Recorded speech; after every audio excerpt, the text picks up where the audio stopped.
دانائی، سمجھ بوجھ، تھوڑا سا چیزوں پر پہلے سے غور کرنا، تھوڑا سا تدبر۔ میرے والد صاحب نا عموماً گھروں میں مرد کرتا اتار کے سوتے ہیں، اور شریعت کا حکم بھی یہ ہے کہ آپ ناف سے لے کر گھٹنوں تک اگر ڈھکے ہوئے ہیں تو درست ہے۔ تو کرتا اتار کے ابا جی سویا کرتے تھے، تو والدہ کہتی ہیں پھر کافی عرصہ بعد انہوں نے نا کرتے سمیت، سخت گرمی، اے سی شیسی کا تصور نہیں، غریب گھر، تو کرتے سمیت سونے لگ گئے۔ تو ان سے کہا کہ آتا کیوں نہیں اتارتے؟ تو کہنے لگے بیٹیاں بڑی ہو گئی ہیں۔ اب یہ دانائی کے خلاف ہے کہ انسان اس طرح لباس کے ساتھ، میری بات کو سمجھو، اگر سمجھ آئے۔ میں اس بھائی کو اب کیسے سمجھاؤں جس کی بہن جوان ہے اور وہ شارٹ لباس، کیسے سمجھاؤں؟ تیرا یہ انداز درست نہیں ہے، تجھے معاملہ فہم اور مدبر ہونا چاہیے۔ میں تمہیں کیسے سمجھاؤں کہ شخصیت کا نکھار حکمت میں ہے، سمجھ بوجھ میں، دانائی میں ہے۔ کچھ باتیں کرنے کی نہیں ہوتی، بولنے کی نہیں ہوتی، عمل کرنے کی ہوتی۔ یاد رکھیے گا کہ حضور علیہ الصلوۃ والسلام نے اس حکمت کو اتنا پسند فرمایا، اس کی اتنی تعریف کی کہ کریم فرمانے لگے حکمت مومن کی گم شدہ میراث، یہ تمہیں جہاں سے ملے اسے حاصل کرو۔ نبی کریم علیہ الصلوۃ والسلام کا کمال یہ ہے کہ حضور نے قرآن مجید کے ساتھ ساتھ ہمیں حکمت، دانائی سکھائی۔ میں اور آپ آج جن مسائل کا شکار ہیں ان میں ایک مسئلہ یہ ہے کہ بہت سارے لوگوں کے پاس علم ہوتا ہے، حکمت نہیں۔ بہت سارے لوگوں کے پاس سپیکنگ پاور ہوتی ہے، گفتگو کرنے کا سلیقہ اور ملکہ ہوتا ہے، لیکن حکمت نہیں ہوتی۔ بہت سارے لوگ ایسے ہیں جن کے پاس اقتدار ہوتا ہے، اللہ تعالیٰ نے انہیں منصب عطا کیا ہوتا ہے، لیکن حکمت نہیں ہوتی، دانائی نہیں ہوتی۔ بہت سارے لوگ ایسے ہیں جن کے پاس بہت سارا سرمایہ ہوتا ہے، اللہ نے اپنے فضل سے انہیں ڈھیر سارا مال دے رکھا ہوتا ہے، جائز بھی ہوتا ہے، لیکن دانا نہیں ہوتی، حکمت نہیں ہوتی۔ میں نے عرض کیا کہ قرآن مجید کے ساتھ ساتھ قرآن مجید فرماتا ہے کہ نبی پاک علیہ السلام نے حکمت کا سبق، جلد بازی، جذباتیت اور بے صبری اور کم حوصلہ اور شدت طبیعت کی، یہ گھروں کے اندر بھی نقصان کرتی ہے، محکموں میں بھی نقصان کرتی ہے، دفاتر میں بھی نقصان کرتی ہے، دینی کاموں میں بھی نقصان کرتی ہے۔ ہمارے سارے ماحول کو جو چیز پورے طور پر متاثر کرتی ہے وہ یہ ہے کہ ہم حکمت سے خالی ہوتے ہیں۔ بیٹا موبائل نے تو ادھر ہی رہنا یار، ہم نے چلے جانا ہے، تھوڑی دیر بات سنیں، ہمارا خیال تھا ہم آپ سے بات کریں گے، آپ ہم سے کریں گے، آپ نے بیچ میں موبائل کھڑا کر لی۔ چند دوست بنا لیں، باقی بات سنیں، اللہ تعالیٰ ڈھیروں برکت عطا کرے۔ اور یہ ماشاءاللہ کافی سارے کیمرے لگے ہوئے ہیں، میرے خیال ہے دے دیں گے یہ سب۔ دوستو سمجھیے گا اور غور کیجئے گا، بچے بگڑ جاتے ہیں بعض گھروں میں، ان کی سوچیں بگڑ جاتی۔ حکمت یہ ہے کہ کبھی بھی اپنے بچے کو کسی اور کے سامنے نہ سمجھائیں۔ حضور نے فرمایا اولاد کا اکرام کرو، اپنی اولاد کی عزت کرو، کسی شخص کے سامنے اپنے بچوں کے عیب بیان نہ کریں، اور انہیں کسی کے ساتھ ان کا کمپیریزن نہ کریں، مقابلہ نہ کریں کہ فلانے کے بچے کہاں چلے گئے، آپ نے تو شاید ایک جملہ بولا ہے، یہ احساس کمتری کا شکار ہو جائے۔ اس کی نہایت سمجھداری کے ساتھ غیر محسوس طریقے سے تربیت کریں۔ ایک بچے کو دم کرانے کے لیے ایک دفعہ ایک بزرگ لے آئے تو مجھ سے کہنے لگے اس کے باقی بہن بھائی بڑے اچھے ہیں، یہ ضدی بھی زیادہ ہے، نافرمان بھی زیادہ ہے، سخت مزاج بھی زیادہ ہے، فلاں فلاں فلاں فلاں مام۔ تو میں نے ان سے کہا کہ یہ آپ کیا کہہ رہے ہیں؟ اگر فی الفرض آپ کے بچے کے اندر یہ ساری کمزوریاں موجود بھی ہیں تو پھر بھی آپ کو اسے پتہ ہی نہیں چلنے دینا چاہیے، غیر محسوس طریقے سے آپ اس کی تربیت کرتے، اسے خبر ہی نہ ہوتی۔ غور فرمائیے گا میری بات پر۔ نبی پاک علیہ الصلوۃ والسلام جب کسی کی تربیت کرتے تھے نا، سیرت کا عنوان ہے نا جو، تو حضور کبھی کسی کو نامینیٹ کر کے بات نہیں کرتے، یعنی اگر کسی شخص کی طرف سے کوئی شکایت موصول ہوئی تو کسی ایک آدمی کی ہوئی ہے نا، تو حضور جانتے ہیں کہ کس کی بات ہے، لیکن کریم محبوب کا مقدس طریقہ یہ تھا کہ حضور جب سمجھاتے تو نام لے کے نہیں، بلکہ فرماتے لوگوں کو کیا ہو گیا ہے اب انہوں نے اس طرح کرنا شروع کر، اللہ کرے آپ سمجھیں، یعنی تربیت بھی ہو جاتی، پردہ بھی رہ جاتا۔ پردے کھول کے کسی کی آپ تربیت، حضور نے فرمایا جس نے اپنے بھائی کو لوگوں کے سامنے سمجھایا اس نے تو اسے رسوا کیا۔ بچوں کی تربیت کریں، اس طرح کریں کہ انہیں پتہ ہی نہ چلے ہماری تربیت ہو رہی ہے۔ آپ اگر یہ کہیں گے کہ باقی ٹھیک ہے تو ٹھیک نہیں، تو وہ تو شروع میں اس کا ذہن بن جائے گا کہ میں اپنے بہن بھائیوں سے الگ ہوں۔ اور حکمت کی بات یہ ہے کہ سارے بچے ایک ہی باپ کی اولاد ہوتے ہیں، سارے ذہین نہیں ہوتے، سارے کامیاب تاجر نہیں ہوتے، سارے بڑے عہدوں پر فائز نہیں ہوتے۔ تو بھائی میرے مولا تجھ سے گلہ نہیں، یہ تو اپنا اپنا نصیب ہے۔ تو آپ اگر اس طرح کمپیریزن کریں گے تو حالات خراب ہوں گے۔ इको जरा मेरा भाई कम कर दे साउंड वाला और आवाज थोड़ी खोल दे। नहीं, बंद करने को नहीं, कम करने को कहा। तो अजीज भाई, जो समझने की बात है उस पर आप तवज्जो फरमाएं। कोई भी काम है, काम हो ही जाता है, जरा हिकमत से हो जाए तो सही हो जाता है, दानाई से करें तो जरा ठीक हो। हम हर काम को जज्बातियत से, बस किसी ने कह दिया तेरा बेटा नाफरमान है, तो जरूरी तो नहीं जो कह रहा है वो बंदा बड़ा ही सियाना हो या आपका मुखलिस हो। किसी ने कह दिया आपका भाई आपका दुश्मन है, तो हो सकता है बताने वाला दुश्मन हो, तो हम जज्बाती हो जाते हैं। हम कहते फुला ने बात कर दी, ये दानाई के खिलाफ है। आप देखिए, काम हो ही जाता है, बात वही होती है, जरा उसे दानाई से डील कर लिया जाए ना, हिकमत से, तो मामला बेहतर हो जाता। एक बादशाह को ना ख्वाब आया, उसने ख्वाब में देखा कि मेरे सारे दांत टूट गए। उसने एक ताबीर करने वाले से राब्ता किया, उसको बुलाया, बुला के कहा कि मैंने ख्वाब देखा है मेरे सारे दांत टूट गए। कहने लगा बादशाह सलामत हो, ये बड़ी परेशानी वाली इसकी ताबीर है, मैं मजबूर हूँ बताने पे, आपके सारे रिश्तेदार आपकी जिंदगी में मर जाए। तो बादशाह सलामत ने कहा इसको पकड़ो और कोड़े मारो, सारे मर जाएंगे तो मैंने जी के क्या करना है। एक साहब ने कहा कि जनाब मैं एक दरवेश को जानता हूँ, वो भी ताबीर बताते हैं, अगर आप कहें तो मुलाकात कराऊं। आइए। उन बुजुर्गों को बुलाया, वो भी ख्वाबों की ताबीर बताते थे। उनसे बादशाह ने कहा मैंने ख्वाब देखा है मेरे सारे दांत टूट गए, ताबीर कीजिए। तो वो कहने लगे बादशाह सलामत ताबीर बड़ी अच्छी, कमाल है, मैं तो खुश हो गया हूँ। इसकी ताबीर ये है कि अल्लाह ताला आपके खानदान में से सबसे लंबी उम्र आपको अता। बादशाह ने कहा इसे इनाम दो। वैसे ताबीर दोनों ने एक ही नहीं जी, दोनों ने एक ही नहीं बताई। उसने कहा तेरे सारे रिश्तेदार मर जाएंगे, और इसने क्या कहा अल्लाह ताला सब में से लंबी उम्र। चले मैं इसको एक रवायत के हवाले से बात को मजीद खोलता हूँ। दो भाई हो ना, दो सगे भाई, तो बड़ा पढ़ नहीं सका और पढ़ नहीं सका तो बड़ी नौकरी भी नहीं, बड़ी नौकरी नहीं, बड़ा कारोबार भी नहीं, तो पैसे भी नहीं। छोटे की तालीम भी ज्यादा है, उसकी नौकरी भी बड़ी है, ओहदा भी बड़ा है, और उसके पास सरमाया भी ज्यादा है। अब दो बंदे, दो सगे भाई हैं, तो किसी बंदे ने उनसे पूछा कि आप में से बड़ा कौन है। तो भाई इसका बिल्कुल वाज़े मतलब है कि ना वो डिग्री पूछ रहा है, ना पैसे पूछ रहा है, उम्र ही पूछ रहा है ना। जब दो भाइयों से पूछा जाए बड़ा कौन है, क्या छोटा कहेगा मैं बड़ा हूँ, क्या बात हो जी, ये बड़े हैं और मैं। पूछने वाला उम्र पूछता है, ओहदा, डिग्री, सरमाया। बात मेरा ख्याल है आप समझ गए। अब देखिए, हजरत अब्बास रदी अल्लाह तआला अन्हु नबी करीम अलैहिस्सलाम के चचा है, हुजूर के चचा है। किसी ने उनसे पूछा कि आप बड़े हैं कि नबी करीम सल्लल्लाहु, ये जरा अंदाज। अच्छा, पूछने वाला उम्र पूछ रहा है, क्योंकि वो भी जानता है हुजूर इमामुल अंबिया है, वो भी जानता है कि नबी करीम अल्लाह के महबूब मुतलक है। पूछने वाला पूछ उम्र ही रहा था, वो उम्र के बारे में ही सवाल कर रहा था, वो ओहदा, मनसब, फजाइल की बात नहीं कर रहा था। फजाइल तो वो भी जानता था, जग जानता है। लेकिन ये हजरत अब्बास है ना, जवाब देखो कितनी हिकमत वाला है। चचा है हुजूर के।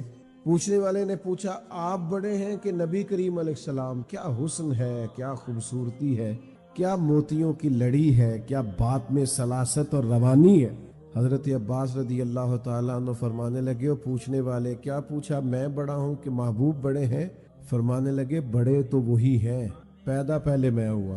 बात अगरचे बेसलीका हो कलीम, पर बात करने को सलीका चाहिए। बड़े वही हैं और वही रहेंगे और वही है, बाद अज खुदा बुजुर्ग तुई किस्सा मुख्तसर, पैदा पहले मैं हुआ था। बहुत सारे लोग कहते हैं जी मैंने सच्ची बात ही, आपको बुरी लग गई है, मैंने साची तो ओ भाई, सच्ची बात भी जरा हिकमत से, सच्ची बात भी दानाई से करनी चाहिए। आप सच भी बोले तो जरा समझदारी से बोले। कुछ लोग ना लोगों को नमावत देते हैं, पढ़ ले करो नमाज, देने पैसे कितने कटने नहीं, तो ये आपने दावत दी, ये तो आपने तंज किया है। वो कहता है जनाब आपने अपनी कब्र में जाना और मैंने, लेकिन अगर हमें जाती काम पड़ जाए फिर हम इस तरह दावत, दीन की दावत दी तो तनकीद करके, और तू नमाज ही नहीं पढ़ता, किधर ले जाने इतने पैसे। लेकिन अगर हमें किसी से पचधार लेना हो फिर इस तरह नहीं कहते। फिर उसको फोन करके कहते हैं भाई मिलना था, वो कहता मैं तो दूर ही बड़ी हूँ। तो कब आओगे, कहता नहीं मुझे जरूरी काम है। तो कहता मैं तो देर से आऊँ। तू जब भी आएगा बताना। तो वो कहता तू फोन पे बता, कहता फोन वाली गल ही नहीं। वो कहता तू बात कर यार, हुक्म कर। कहता नहीं फोन वाली बात नहीं, मुझे मेल। पर उसको मिलता है, फिर मिलके मिन्नत करता है। पहले तो कहता है दुनिया में तेरे अलावा सखी कोई नहीं मार, मैंने सबसे पूछ लिया, तू ही सबसे खोल के तारीफें। फिर वादा करता है मैं वक्त पर वापस भी कर दूंगा। इतनी सारी कहानियां सुनाने के बाद कहता है मुझे 50,000 की जरूरत है, जब तूने अपने हक में कायल करना था तुझे सारे तरीके आते, और जब रब रसूल के हक में कायल करना था तो तुझे किसी हिकमत का पता ही नहीं। जी मैंने साची बोला है, मैंने नमाज का ही कहा है, फलां ही कहा है। दुनिया में सबसे बड़ा साची ये है, सबसे बड़ा कायनात का साची ये है कि ला इलाहा इल्लल्लाह मुहम्मदुर रसूलुल्लाह सल्लल्लाहु अलैहि वसल्लम, ये सबसे बड़ा सच है। पर अल्लाह कुरान में फरमाता है ये सच भी हिकमत के, उदू इला सबील रब्बिक बिल हिकमा, किसी को अपने रब की तरफ दावत दो तो हिकमत के साथ दावत, दानाई के साथ दावत, तदब्बुर के साथ दावत दो। मैं आजकल लोगों की डिग्रियों का इनकार नहीं करता, डिग्रियां बड़ी हो गई, matric, F A, B A, M A, MPhil, PhD, कमाल हो गई। दानाई भी सीखो, हिकमत भी सीखो। किसी रब के बंदे के पास बैठो वो तुम्हें दानाई भी सिखा। अकबर अलाहाबादी ने कहा कोर्स तो फकत लफ्ज ही सिखाते हैं, ये आदमी है जो आदमी बनाते हैं। कोर्स तो फकत लफ्ज ही सिखाते हैं, ये आदमी है जो आदमी बनाते। और इकबाल कहने लगे न तैगो तीर में न लश्करो सिपाह में है, जो बात मर्दे कलंदर की बारगाह में है। ये आदमी है जो आदमी बनाते। हिकमत सीखिए, दानाई। पुराने बच्चे ना, मोबाइल वाले भाई नाराज तो नहीं हो जाएंगे, क्योंकि मेरे पास भी मोबाइल है, मैं भी मोबाइल वाला भाई हूँ, नाराज नहीं होना, सबके पास है। अब तो एक बच्चा मुझे कह रहा था तुसी कहंदे रहंदे हो जवान बड़ा मोबाइल चलाते ने, तो मेरे ते अब्बा जी भी घर आके नहीं छाड़े, उनको भी समझाए कम चलाए। कहने अब तो फर्क ही कोई नहीं रह गया, बच्चे बूढ़े का सारे मोबाइल वाले भाई हैं। पहले जो बच्चे थे ना, बच्चे, उनकी अम्मा उसे कहती थी बेटा दादा के पास, हाँ हाँ, नाना उन्हें कहानी सुनाते थे, दादा कहानी सुनाते थे, दादी के पास बैठे, नानी के पास बैठे। मैं आपको कैसे समझाऊं? अब वो बच्चा दादी, नानी, दादा, नाना से हिकमत नहीं लेता, वो मोबाइल से सीख। वो कहता है मैंने मशहूर होना, फोटो लगानी, वो जिंदगी जीने का सलीका।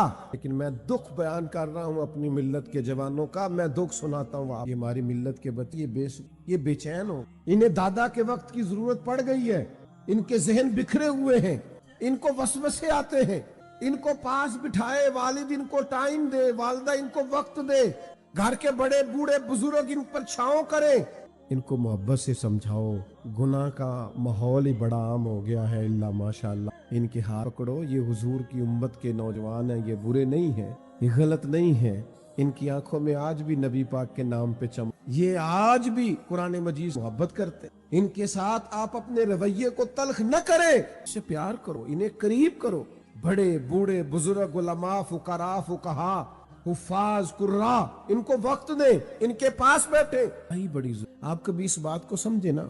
मैं ना शाबान का आखिरी जुमा पढ़ाने के लिए मिंबर की तरफ जा रहा था, अगला जुमा रमजान में आना था। तो एक नौजवान दौड़ के मुझसे मुलाकात की और मेरी जेब में ना वो रुका डाल गया, वेस्ट कोट की जेब में। तो मैंने वो रुका खोल के पढ़ा, कहने लगा जुमा पढ़ाने से पहले, शुरू करने से पहले रुका देख। तो मैंने वो खोल के पढ़ा तो उसने लिखा था कि अब कच्चे कच्चे नमाजियों ने भी मस्जिद रमजान, तो ये जरा पक्के नमाजियों से गुजारिश कीजिएगा हमें घूरे ना, ये घूरे ना, हमें आने दे, ये हमारे लिए गुंजाइश बन, ये दर्द है, आने तो दो। आज तो ये इख्तियार किसी के पास नहीं, आलिम, मुफ्ती, पीर, दरवेश, मुहद्दिस, किसी के पास। लेकिन नबी पाक शारे हैं ना, तो मुसरत इमाम अहमद बिन हंबल पढ़ो, मेरे नबी पाक की हिकमत देखो। एक नौजवान ने कहा था या रसूलल्लाह मैं इस शर्त पे कलमा पढ़ूंगा कि नमाजें सिर्फ 2 पढ़ूंगा। हर नमाज, 5 नमाजें फर्ज है, हर नमाज का हर सजदा फर्ज है। कोई मुफ्ती, पीर, मौलवी, दरवेश एक सजदे की भी गुंजाइश नहीं दे सकते कि छोड़ दे। उसने अर्ज की हुजूर मैं 2 नमाजें पढ़ूंगा, इजाजत देते हैं तो कलमा पढ़ता हूँ। है मेरे महबूब की हिकमत। फरमाया तू 2 ही पढ़ना, कलमा पढ़ सही, आजा। शारहीन हदीस ने लिखा है वो जो 2 नमाजों की शर्त पे मुसलमान हुआ था वो बाद में तहज्जुद भी पढ़ा करता। तो आने तो दो ना भाई, आने तो दो, दाखिल तो होने दो मस्जिद में, पहुंचने तो दो, मेहरबानी तो करो, हाथ तो थामो। तनकीद करना आसान है और तामी चाहिए कि अगर वो बुझी ना तो कहीं हमारे। उन बच्चों की तरबियत करो जो गली मोहल्ले के हैं। आपके बच्चों ने कैदी बन के नहीं जीना, किसी को तो दोस्त बनाना है, तो पूरे माहौल को दुरुस्त करने की कोशिश करो। वैसे भी वो बच्चे गैरों के नहीं, सारे हमारे अपने ही हैं, सारे मोहल्ले के, गली के, गांव के, बस्ती के बच्चे अपने। हिकमत, दानाई, तदब्बुर, मामला फहमी और बड़ों को गुजारिश करके वो भी दाना है। जवानों से भी कहूंगा जज्बाती फैसले, जज्बाती राय और 1.5 मिनट का क्लिप सुन के तो जज्बाती हो जाना और हर किसी के पीछे लग जाना। थोड़े अपनी तबीयत में दानाई पैदा करो, चीजों को परखा करो, सोचा करो, हिकमत के साथ मामलात को लिया करो। आप गौर किया करो कि زندگی کی اصل راز کیا ہے, ہمیں کس طرف جانا ہے. ہمارے سارے فیصلے جذباتی, ہماری رائے جذباتی, پیار کرنے میں بھی جذباتی اور اختلاف کرنے میں بھی جذباتی, دوستیاں لگانے میں بھی اور توڑ دینے میں بھی. جب دوستی لگانی ہے, کاروبار کرنا ہے, تو پھر کہنا ہے میری ہر چیز تیری ہے اور تیری ہر چیز. 6 مہینے کے بعد لڑائی ہو جاتی. پھر کہتے ہیں وہ جو گئے تھے نا پنڈی, تو رستے میں جو چائے پی تھی اس کے بھی آدھے پیسے تیرے بنتے. کورے ورک کتاب نہیں ہوندے, پتھر دل گلاب نہیں ہوندے, اور سجنا پہلو ہی سوچ کے لائیں پھر یاراں نال حساب نہیں ہوندے. سجنا پہلو ہی سوچ کے لائیں پھر یاراں نال حساب نہیں ہوندے. اپنی زندگی کے اندر آپ حکمت سے, تدبر سے لے کے چلیں, نبھائیں اور اپنی طرف سے آپ اپنی طرف سے نبھائیں. سامنے والے پر توقع نہ رکھیں, لیکن تدبر ہو, سمجھ ہو, چیزوں کو پرکھنا آتا ہو, غور کرنا آتا ہو, معاملہ فہمی ہو. آج بہت سارے نقصان سے بچا جا سکتا صرف ہو تھوڑا ٹائم دے کے, تھوڑا کنارہ.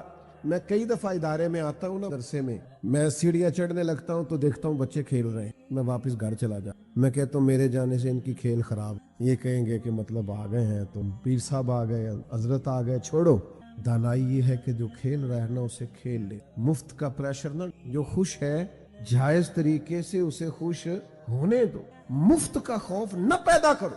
دانائی, تدبر ہماری اولادیں ہیں, ان کو پنپنا ہے, ان کو آگے بڑھنا. بزرگوں نے لکھا ہے استادوں کے بارے میں, اگر یہاں کوئی استاد, کوئی ٹیچر, کوئی پروفیسر کھڑے ہیں تو پیشگی معذرت کے ساتھ انہوں نے لکھا ہے گھر میں لڑائی ہو جائے تو کلاس میں جا کے سبق نہ پڑھاؤ. ایسا نہ ہو غصہ کسی کا اور نکل, ہاں جانے کس عمر میں جائے گی یہ عادت میری, روٹھنا اس سے تو اوروں سے الجھتے پھرنا. ایسا نہ کرو. آپ نارمل حالات میں کلاس پڑھائے. ایسا نہ ہو کہ وہ بیچارہ, وہ غصہ کسی کا ہوتا ہے, نکل بیچارے ملازم پہ جاتا, نکل بیچارے ماتحت پہ جاتا ہے. افسر صاحب کو جلال کسی اور پہ آیا ہوا ہے اور نکل کسی اور پہ گیا. تو یہ دانائی کے خلاف, تدبر کے خلاف, سمجھ بوجھ کا. دیکھو میرے رسول پاک کی, دیکھو میرے نبی پاک کا. جب قریش مکہ نے بیت اللہ شریف دوبارہ سے تعمیر کی تو پہلے بڑے اتفاق سے پیسے جمع کیے. اعلان ہوا صرف حلال پیسے لائے, جس کا ذرا شک ہے اس کے بھی پیسے قبول نہیں کرنے. پہلے بڑی محبت سے پیسے اکٹھے کیے, بیت اللہ شریف کی تعمیر کی, اور جب باری آئی نا حجر اسود لگانے کی تو لڑ پڑے. کچھ بندے منٹ نہیں لگاتے لڑنے میں, لڑ پڑے. 12 قبیلے تھے, اور کچھ نے پیالے میں خون ڈال کے ہاتھ رکھ کے قسم کھا لی کہ اگر کوئی اور حجر اسود لگائے گا تو ہم چھوڑیں گے نہیں, مار دیں گے یا مر جائیں. حجر اسود ہم نہیں لگانا ہے. سب لڑ رہے ہیں. اگر آپ ناراض نہ ہو تو مسجدوں میں لڑائی تو آج بھی ہوتی ہے جی, گروپ تو آج بھی بنتے ہیں. مسجد کی کمیٹی بنائی جاتی ہے کہ مل کے ذرا مسجد کا نظام چلائے, اور کمیٹی کو غلط فہمی ہو جاتی ہے ہمیں حکم بنانے کے لیے, لگانے کے لیے بنایا گیا. وہ خدمت کے لیے لگائے جاتے ہیں.